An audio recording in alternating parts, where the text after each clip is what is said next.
오늘 말씀 제목은 부자와 나사로라는 제목으로 함께 말씀을 나누고자 합니다. 예수님은 이 이야기를 통해서 당시에 하나님을 섬기는 것보다 돈을 더 사랑하는 당시의 바리새인들과 같은 종교 지도자들을 책망하시기 위해서 이 이야기를 하셨습니다. 그들의 겉모습은 하나님께 예배를 드리고 섬기는 모습은 있었으나 그들 마음에는 하나님이 아닌 자신의 소유, 재산에만 집중하고 있었습니다. 그래서 예수님은 오늘 본문 이 말씀에 앞서서 누가복음 16장 13절을 보면은 너희는 하나님과 재물을 겸하여 섬길 수 없느니라 하고 이야기하시면서 재물에 집중하는 그 마음을 버리고 하나님께 집중하라 라고 종교 지도자들에게 그렇게 이야기를 하셨는데요. 그런데 이 이야기를 들은 종교 지도자들은 그 다음 절인 누가복음 16장 14절을 보면 예수님을 도리어 비웃었다라고 이렇게 기록이 되어 있습니다. 그 이유는 그들이 하나님의 그 말씀보다 돈을 더 좋아했기 때문인데요. 이미 물질 자체가, 돈 그 자체가 그들의 마음 자체를 전부 다 지배해버렸기 때문에 예수님의 그 생명의 말씀이 종교 지도자들에게는 들어오지 못했던 것입니다. 그래서 오늘 예수님께서는 부자와 나사로의 이 이야기를 통해서 돈을 사랑했던 사람의 결과와 그리고 하나님만을 사랑했던 사람의 결과가 어땠는지 극명하게 이 이야기를 통해서 보여주시면서 이 당시 살고 있는 바리새인들뿐만 아니라 오늘 이 시대를 살아가는 우리들에게도 소유와 재산에 눈이 멀어서는 안 되고 하나님을 온전히 따라가야 된다라고 말씀을 통해서 가르쳐주고 계십니다. 그래서 오늘 말씀 하나하나 살펴보시면서 주님이 우리에게 어떤 것을 말씀하시는지 같이 한번 더 자세하게 보도록 하겠습니다. 오늘 본문 처음을 보시면 부자가 나옵니다. 19절에 뭐라고 나옵니까? 한 부자가 있어 자색옷과 고운 베옷을 입고 날마다 호화롭게 즐기더라라고 말하고 있습니다. 당시 자색옷과 고운 베옷을 입었다라는 것은요, 명품 옷을 입었다는 거예요. 굉장한 그런 명품 옷들을 이렇게 치장하고 다녔다는 거죠. 부자는 매일매일 그 알아주는 명품 옷들을 입고 집에서는 늘 파리 투나잇을 하면서 호화롭게 놀고 뜯고 맛보고 즐기는 그런 삶을 살았을 것입니다. 근데 반면 20절에는 나사로가 등장을 합니다. 이 부자와는 전혀 완전히 상황이 다른 나사로가 등장을 하는데 이 나사로의 상태가 어떤지 20절과 21절을 한번 보도록 하겠습니다. 그런데 나사로라 이름하는 한 거지가 헌데투성이로 그의 대문 앞에 버려진 채 그 부자의 상에서 떨어지는 것으로 배불리하려 하매 심지어 개들이 와서 그 헌데를 핥더라. 이 나사로는요, 매일 매일 파리 투나잇을 하는 그 부자의 집, 그 대문 앞에 있던 거지였습니다. 그가 먹는 것은요, 부자 집에서 나오는 음식물 쓰레기였고 그의 몸에는 피부병이 전부 다 나가지고 개들이 그 피부병, 그러니까 각질이 일어나잖아요. 피부병이 일어나면. 그래서 나사로에게 피부병이 나서 각질이 일어나면은 개들이 그것을 핥아먹는 굉장하게 심히 비참한 모습의 상태인 나사로의 모습을 이렇게 볼 수가 있습니다. 그런데 이제 이 부자는 늘 이렇게 파티를 하면서 즐기고 또 나사로는 이렇게 비참하게 살아가던 어느 날 22절을 보면은 부자와 나사로가 함께 죽은 것을 볼 수 있습니다. 22절을 함께 보겠습니다. 이에 그 거지가 죽어 천사들에게 받들려 아브라함의 품에 들어가고 라는 이 구절이 있습니다. 아브라함의 품에 들어갔다라는 이 뜻은요, 유대인들의 사회에서는 천국으로 갔다, 돌아가셨다라는 그런 의미를 말하는 것입니다. 이 나사로가 죽은 후에 부자도 같이 죽게 된 것을 볼 수 있는데 이어진 23절에서 매일 이렇게 파티를 즐기던 부자가 어디로 갔는지 23절을 통해 한번 보도록 하겠습니다. 그가 음부에서 고통 중에 눈을 멀리 들어 그의 품에 있는 나사로를 보고. 네. 오늘 23절 이렇게 나와 있는데요. 부자가 어디로 갔습니까? 말씀에서는 음부라고 되어 있죠. 음부란 바로 지옥을 뜻하는 것입니다. 그리고 지옥에서 아브라함의 품에 편히 안겨있는 나사로를 눈을 들어서 저 멀리 이렇게 바라보고 있음을 23절 통해서 볼 수 있는데요. 여기서 이 말씀을 보고 우리가 오해할 수 있는 것이 있습니다. 그것은 부자는 무조건 악이고 가난한 사람은 무조건 선이다라는 그런 오해를 할 수 있는데요. 그러나 이것은 전혀 아닙니다. 부자가 지옥에 간 이유는요, 단순히 그의 상태가 부유했기 때문이 아니라 바로 돈의 마음을 뺏겨서 하나님을 잃어버렸기 때문에 그렇습니다. 말씀을 들었음에도 불구하고 하나님보다 돈을 더 사랑하고 의지하게 돼서 하나님의 말씀을 따르지 않고 오히려 죄 가운데 머물며 많은 죄들을 저질렀기 때문에 부자는 지옥의 형벌을 받은 것입니다. 돈을 많이 번다고 해서, 부유하다고 해서 그것이 죄는 아닙니다. 그러나 우리가 주목해야 될 가장 중요한 것은 무엇이냐면 우리는 돈에 마음을 뺏겨서는 안 된다는 것입니다.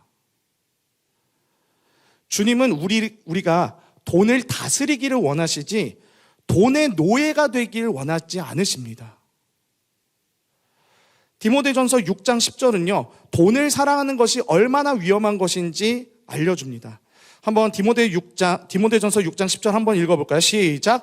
돈을 사랑함이 일만하게 뿌리가 되나니 이것을 탐내는 자들은 미혹을 받아 믿음에서 떠나 많은 근심으로써 자기를 어떻게 한다고요? 찔렀느니라. 네. 예수님께서 자신을 찾아온 부자 청년, 그 부자 청년에게 뭐라고 얘기하셨습니까?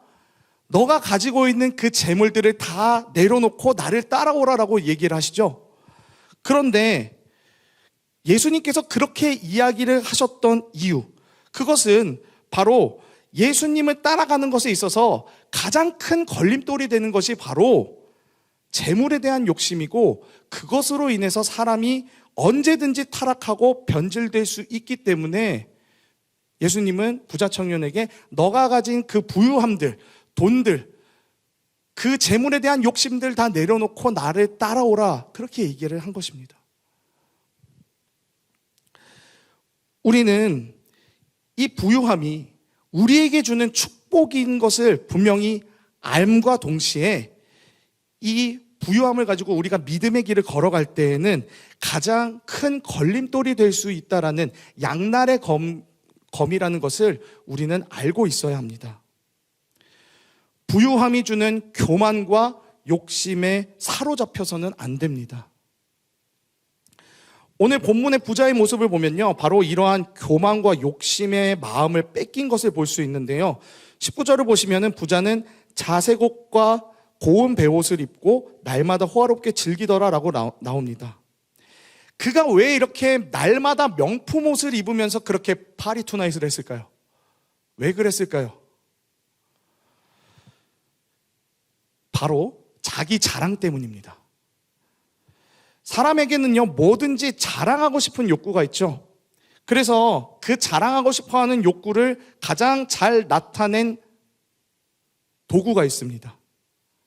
우리 지금 굉장히 잘 쓰는 인스타, 페이스북, 이런 SNS, 이런 계정들이 사실은 인간의 그런 자랑하고 싶어하는 그런 욕구들을 이렇게 채워주는 그런 어플들이죠.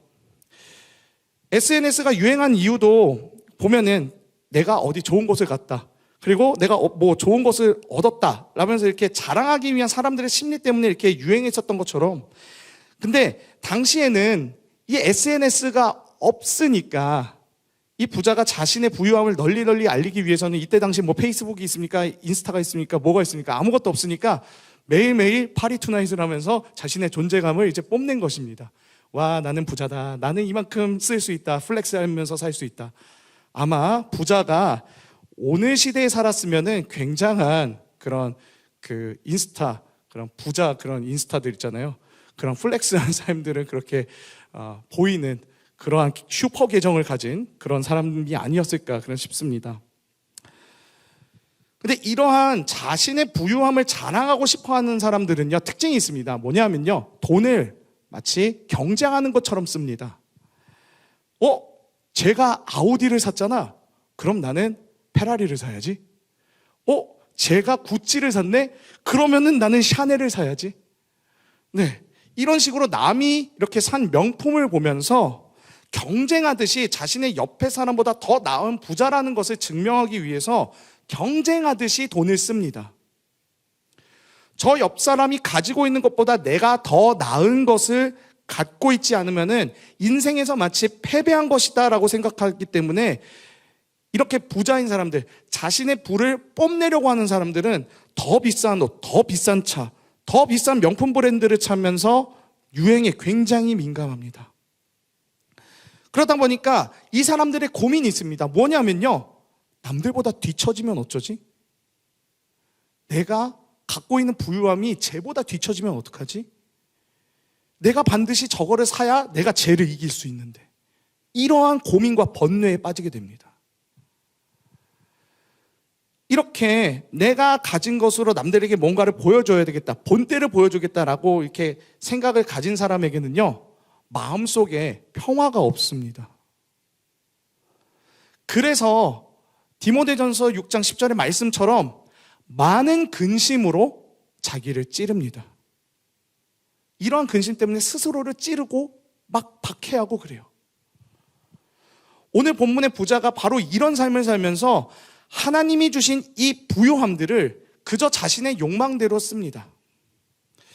여러분, 오늘 본문에 나온 이 부자를 부자 되게 하신 것도 하나님이고, 지금 우리 삶의 모든 것들을 채워주시는 것도 하나님임을 우리는 알아야 합니다.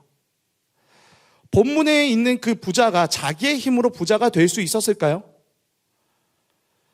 말씀의 부자가 부모님을 잘 만난 금수저인지 아니면은 자신이 열심히 일해서 이렇게 재산을 불린 사람인지는 모릅니다. 그러나 그가 금수저이건 노력해서 부자가 되었건 간에 그가 이렇게 부자가 될 수 있었던 까닭은 하나님의 허락이 있었기 때문에 가능했던 것입니다. 자, 여러분, 일단 금수저로 태어난다는 거 쉬운 일입니까? 어려운 일입니다. 네, 금수저로 태어난다는 거 굉장히 어려운 일이에요. 금수저로 태어난다는 게 쉬운 일도 아니고, 그리고 만약에 금수저로 태어난다고 해봅시다. 자, 그런데 그 재산을 안전하게 상속을 받는다는 것도 결코 쉬운 일이 아닙니다.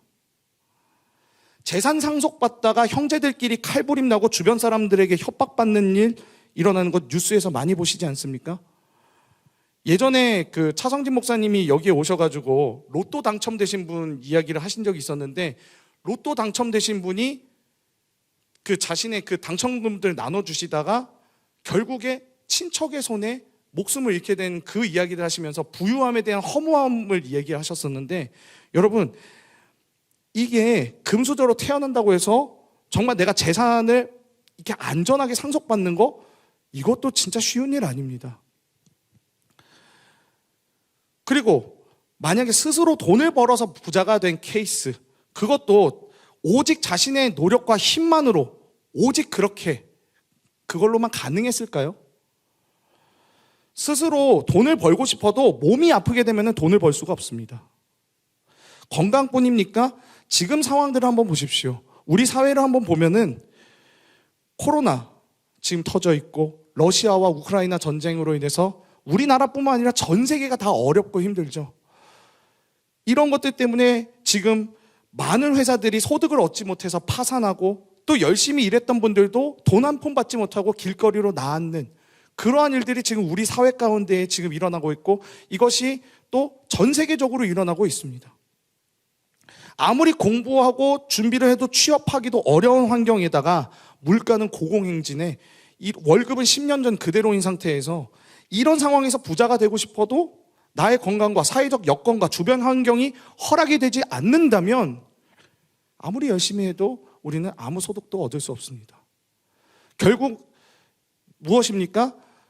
이 부자가 된 것, 그리고 우리가 소득을 얻을 수 있는 것, 건강할 수 있는 것, 모두 다 하나님께서 허락하셨기 때문에 가능한 것입니다. 나에게 찾아온 좋은 기회, 일할 수 있는 건강, 그리고 그것을 얻을 수 있는 물질 등등 다 모든 것들이 하나님이 주셨기 때문에 가능한 거예요. 그래서 우리가 주정헌금이나 감사헌금 또 11조를 하는 것에는 바로 여기에 이유가 있습니다. 매주 드리는 우리의 헌금과 11조에는요, 어떤 고백들이 있냐면, 주님, 이 드리는 이 물질이 나의 힘으로 한 것이 아니라 주님께서 주신 은혜로 내가 이 물질을 받았음을 고백합니다. 주님의 은혜로 내가 이 시간과 물질을 드릴 수 있음에 감사드립니다라는 고백이 여기에 있는 것입니다. 나의 힘이 아니라 주님이 주신 그 은혜로 내가 살아갑니다라는 그 고백이 우리의 주정헌금 11조에 있는 거예요. 하나님은 이 세상의 모든 것을 주관하시는 분이심을 우리는 기억해야 합니다. 우리가 가진 그 물질들을 대할 때 이것이 하나님이 나에게 허락해 주신 것을 알고 그것에 감사하며 헌금도 하고 11조도 하며 우리의 믿음의 고백을 하는 그런 삶을 우리는 살아가야 합니다.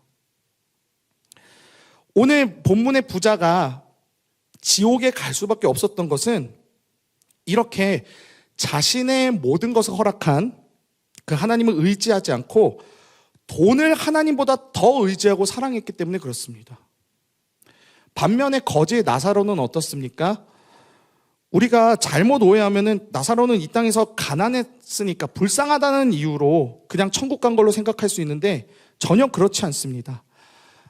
나사로라는 그 이름에는요, 하나님이 도우신다라는 뜻이 포함되어 있습니다. 성경에서 그 사람의 그 사람의 그 이름은요, 이 사람의 운명과 삶들을 고스란히 담고 있는 아주 중요한 열쇠인데요. 예수님께서 예화에 사람의 이름을 지어서 부르시는 일은 거의 없는데 예외적으로 이 거지 나사로에게는 이름을 주셨다는 것은 이 거지 나사로가 하나님과 매우 친밀하고 특별한 관계를 맺고 있던 사람임을 보여줍니다. 그리고 이 나사로가 뜻하는, 상징하는 바는 바로 어떤 상황에서든지 하나님을 찾고 끝까지 의뢰했었던 사람을 상징하기도 하는 겁니다.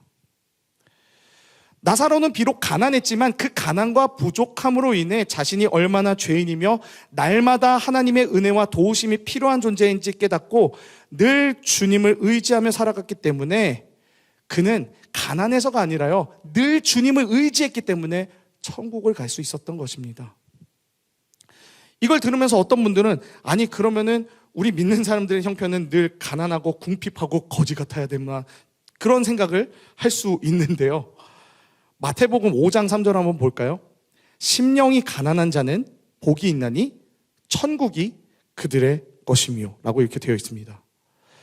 마태복음 5장 3절에 나오는 이 가난이란 말은요, 헬라어로 푸토코스인데 이 말의 의미는 너무나도 가난해서 다른 사람의 도움 없이는 생존조차 불가능한 상태라는 것을 뜻합니다. 즉 이 단어의 해석 의미로 살펴보면요, 심령이 가난한 자, 이 심령이 가난한 자는 결국 하나님의 도움 없이는 내가 온전히 살 수 없다는 것을 깨달으면서 늘 성령의 도우심을 구하는 자의 상태를 말하는 것입니다. 내가 보이는 힘과 돈으로 그렇게 살아가고 의지하며 살아가는 것이 아니라 심령이 가난한 자는 어떤 삶이라고요? 주님, 내가 주님이 없으면은 도저히 내가 온전히 살아갈 수 없는 존재임을 그렇게 고백하는 사람의 삶, 그러한 상태가 바로 심령이 가난한 자의 상태라는 것입니다. 주님이 없으면은 난 아무것도 아닙니다. 주님이 없으면은 난 온전히 살 수 없습니다. 이러한 고백을 하는 자의 상태가 바로 심령이 가난한 자의 상태다라는 거예요. 즉 나사로의 이 가난한 상태는요, 심령이 가난한 자의 모습을 상징적으로 나타내주고 있다고 볼 수 있는 것입니다. 그러니까 우리 그리스도인들은 무조건 형편이 가난해야 천국을 간다, 그런 것이 아니라 부유하든 가난하든 어떤 상태이든지 간에 내가 하나님의 도움 없이는 온전히 살아갈 수 없다. 하나님의 말씀 없이는 내가 온전히 길을 걸어갈 수 없다. 하나님의 그 인도하심이 없이는 내 미래를 온전히 그려나갈 수 없다. 그래서 나는 성령 하나님을 의지합니다 라고 이렇게 고백하는 그런 사람들이 바로 우리의 모습이 되어야 한다는 것입니다. 그러한 자에게 바로 천국이 허락되어 있다는 것을 뜻합니다. 24절을 보면요, 부자가 아버지 아브라함이여 나를 긍휼히 여기사 나사로를 보내어 그 손가락 끝에 물을 찍어 내 혀를 서늘하게 하소서. 이 불꽃 가운데서 괴로워하나이다 라고 말하는데요, 이것은 본문의 부자가 혈통으로는 아브라함의 자손이었으면 이렇게 이야기를 해줍니다. 그러니까 유대인이었다라는 것을 뜻하는데요, 당시 유대 사회에서는 자신들이 아브라함의 혈통이며, 그리고 이 아브라함의 혈통이라는 것은 자신들은 하나님께 선택받았다라는 그 민족이기 때문에 우리는 무조건 구원받는다, 이런 자부심과 우리는 다른 민족과는 달라라는 그런 생각들을 갖고 있었던 것이 바로 이때 당시의 유대인들이었고 유대 사회의 분위기였습니다. 하지만 예수님은요, 이 부자와 나사로의 이 예화의 이야기를 통해서 아무리 아브라함의 혈통이라고 할지라도 하나님의 말씀을 듣고도 한 귀로 흘려버리는 무늬만 하나님의 백성인 사람에게는 하나님의 구원이 있지 않다라는 것을 예수님은 말씀하고 계십니다. 이때 당시에 바리새인들이 얼마나 악독했냐 하면은 하나님의 율법을 지켜야 된다라고 이야기를 하지만 자신들의 입속을 위해서 말씀을 자신들이 정말 이득을 취하기 너무나도 편하게끔 그렇게 해석을 해서 사람들을 갈취하는 일들이 굉장히 많았었는데요, 예수님은 그 모든 것들을 다 알고 계셨던 거예요. 그래서 모든 하나님의 이름을 이용해가지고 자신의 이득을 취하며 정작 하나님의 말씀은 한 귀로 듣고 한 귀로 흘리는 이러한 바리새인들의 모습, 그리고 이러한 부자의 이런 모습, 이것을 통해서 무늬만 하나님의 백성, 오히려 하나님의 이름을 앞세워서 악독함을 저지르는 이 백성들에게는 구원이 없다라는 것을 이야기하시는 것입니다. 그러면서 무엇을 얘기하시고자 하시는 거냐면 혈통으로서가 아니라 바로 하나님의 백성은 하나님의 말씀을 듣고 따르는 것으로 말미암는 것이다 라고 예수님은 오늘 말씀을 통해서 이야기하고 계십니다. 모르긴 해도 아마 이 부자는요, 아브라함 혈통, 즉 유대인으로서는 형식적으로 친족들과 예배를 드리고 그리고 그렇게 해서 말씀을 분명히 들었을 것입니다. 그런데 그 모든 것들은 형식적에 불과하고 자신의 부유함 때문에 오히려 그 말씀을 들었음에도 불구하고 나에게는 말씀은 필요 없어. 왜? 나에게는 돈이 있으니까, 나에게는 명예가 있으니까 난 이거 의지하면 살아가면 돼. 아마 이 부자도 예수님이 책망하셨던 바리새인들처럼 하나님의 말씀을, 예수님의 그 구원의 말씀을 한 귀로 듣고 한 귀로 흘렸을 것입니다. 그래서 그의 열매가 어땠습니까? 하나님의 말씀, 인도하심에 대해서 전혀 관심 없이 살다 보니까 부자가 그 부유함을 어떻게 썼나요? 자신의 문 앞에 버려져 있는 나사로를 그냥 방치해버리는 그러한 열매를 맺습니다. 만약 그가 진정한 아브라함의 자손으로 살았더라면, 하나님의 말씀을 듣고 그렇게 순종했었던 사람이라면은 자신의 대문 앞에 있는 나사로를 그냥 돌려보내지 않았었을 것입니다. 음식물 쓰레기 주면서 그렇게 홀대하진 않았을 것입니다. 분명히 하나님의 사랑을 베풀었을 것입니다. 요한일서 3장 17절 말씀을 한번 볼까요? 같이 한번 요한일서 3장 17절 말씀 한번 읽어보겠습니다. 시작. 누가 이 세상의 재물을 가지고 형제의 궁핍함을 보고도 도와줄 마음을 닫으면 하나님의 사랑이 어찌 그 속에 거하겠느냐. 네, 제가 다시 한번 읽어드릴게요. 요한일서 3장 17절 말씀. 누가 이 세상의 재물을 가지고 형제의 궁핍함을 보고도 도와줄 마음을 닫으면 하나님의 사랑이 어찌 그 속에 거하겠느냐. 어떻게 아브라함의 혈통, 하나님의 백성이 굶어 죽어가고 있는 내 형제에 대해서 어떻게 모른 척을 할 수 있겠냐는 겁니다. 진짜 하나님의 백성이라면 이렇지 않았을 것이라는 거죠. 분명 하나님께서는 부자의 삶 중에서 회당의 그 말씀들을 통해서 구약의 레위기에 나오는 내 이웃을 내 몸과 같이 사랑하라는 이 계명을 분명히 들려주셨을 것입니다.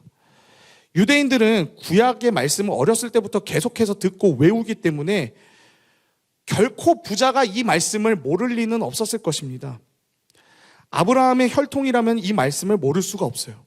근데 하지만 자신의 대문 앞에 버려져 있는 나사로를 보고도 아무런 조치를 취하지 않은 그 시점에서 이미 부자의 마음은 하나님의 사랑이 없었고 말씀이 없었던 것입니다. 말씀을 들었으나 삶에서 전혀 그 말씀이 드러나지 않는 거짓된 신앙인의 모습을 상징적으로 보여준 것이죠. 하나님의 사랑을 마음에 가진 자는 결코 내 이웃의 아픔을 그냥 지켜보고 있지 않습니다. 어떻게든 도우려고 하고 또 자신이 가진 그 재물로 누구를 도울 수 있을지 찾습니다. 제가 예전에 신앙생활을 했었던 저의 모교회의 청년부 간사님이 청년 시절에 갑자기 200만 원이라는 돈이 생기셨다고 얘기를 하셨습니다. 당시에 200만 원은 지금도 크지만 그때는 더 큰 액수의 돈이었는데요. 이때 당시에 저희 모교회 청년부 간사님은 대학 졸업 막바지였고 돈 쓸 일도 정말 많으셨다고 해요. 그런데 이 자신에게 주어진 이 200만 원이 그냥 생긴 게 아닐 텐데라는 그런 마음의 그런 부담감이 있으셔가지고 분명히 이것에는 하나님의 뜻이 있겠다 생각하시고 기도를 하셨다고 합니다. 하나님, 정말 이 돈이 필요한 사람을 돕는 데에 사용할 수 있도록 주님 인도하여 달라고 간사님은 그렇게 기도를 하셨는데요. 계속해서 기도를 했음에도 불구하고 하나님이 응답하시지 않으시자 그냥 이 200만 원은 나를 위해서 쓰는 그런 하나님께서 주신 축복의 돈이구나라고 생각을 하시려던 찰나에 갑자기 이제 그때 지금은 이제 간사님의 와이프가 되신 그 간사님의 여자친구분의 그 전도사님이 자녀가 굉장히 매우 아파가지고 수술을 받아야 되는 그런 상황에 놓였다라는 그 소식을 전해 듣고는 이것이 하나님의 기도 응답이구나라고 생각을 하셔서 그때 이제 받았던 200만 원을 그 교회 전도사님이 자녀의 수술비를 이렇게 보태어 쓰실 수 있도록 그렇게 내어드린 일들을 이야기하신 것을 제가 굉장히 지금도 인상 깊게 이렇게 기억을 하고 있는데요. 우리는 이렇게 물질과 시간이 주어지면요, 그것을 전부 나를 위해서 쓰려고 합니다. 이것은 진짜 하나님이 나에게 주신 축복의 시간이고 축복의 엄청난 그런 돈이구나라고 생각하면서 나를 위해서 쓰려고 하지만, 우리가 이 땅에서 청지기, 즉 주인이 맡긴 것을 관리하는 사람으로서 하나님께서 나에게 주신 이 시간과 물질이 진짜 나만을 위한 것으로 쓰라 하신 것인지, 아니면 내가 받은 이 시간과 물질들을 다른 누군가에게 흘려보내라고 맡기신 것인지 하나님의 뜻을 물으며 기도해야 한다는 것입니다. 하나님을 진정으로 믿고 따르는 사람들의 마음에는 재물을 대할 때 이것이 나에게 주어진 것이 아니라 이것은 하나님이 나에게 맡기셨다라는 태도를 갖습니다. 이것이 바로 하나님을 따르는 자의 삶의 모습입니다. 자신이 가진 부를 하나님이 주신 것이라고 생각을 안 하고 그 부유함을 자신만을 위해서 쓰면서 돈을 하나님보다 더 사랑했던 부자는 지옥에서 하나님의 뜻대로 살지 않은 것을 후회를 하면서 나를 긍휼히 여기사 나사로를 보내어 그 손가락 끝에 물을 찍어 내 혀를 서늘하게 하소서, 내가 이 불꽃 가운데서 괴로워하나이다 라고 말합니다. 여러분, 지옥의 고통은 너무나도 무섭고 끔찍합니다. 그 괴로움 때문에 조금의 물이라도 찍어서 자신의 갈증이라도 해결하려는 그 지옥의 엄청나고 끔찍한 무서운 모습을 보여주는데요. 그러나 천국에 있던 아브라함은요, 그 부자에게 이렇게 얘기를 합니다. 너는 살았을 때 좋은 것을 받았고 나사로는 고난을 받았으니 이것을 기억하라. 이제 그는 여기서 위로를 받고 너는 괴로움을 받느니라. 이렇게 이야기를 하시면서 이렇게 아브라함은 그 부자의 요청을 거절합니다. 그러자 이제 부자가 오늘 말씀 27, 28절에 보면요, 이르되 그러면은 아버지여 구하노니 나사로를 내 아버지의 집에 보내소서. 내 형제 5이 있으니 그들에게 증언하게 하여 그들로 이 고통받는 곳에 오지 않게 하소서라고 이렇게 이야기를 합니다. 남의 고통과 고난에 전혀 반응하지 않던 부자가 자기가 너무나도 심한 지옥의 형벌을 받으니까 자신의 형제들을 생각하는 놀라운 모습을 이렇게 보여줍니다. 그가 이렇게까지 이야기를 한 것은 그의 형제 5형제도 똑같은 삶을 살아가고 있음을 보여줍니다. 그러나 그런 이 부자의 요청에도 불구하고 아브라함은 29절을 보면요, 그들에게 모세와 선지자들이 있으니 그들에게 들을지니라 라고 하면서 거절을 합니다. 이 모세와 선지자들은 무엇을 의미하냐면 구약 성경을 의미합니다. 즉 성경 말씀을 이야기하는 것이죠. 그 시대의 부자의 삶 속에서 들려졌었던 그때 그 하나님의 말씀, 삶 중에서는 전혀 듣지 않았었던, 한 귀로 듣고 한 귀로 흘렸던 그 말씀, 그것을 말하는 것입니다. 이것은 그들에게, 그 5형제에게 이 땅 가운데에 하나님의 말씀을 듣는 것으로도 충분하니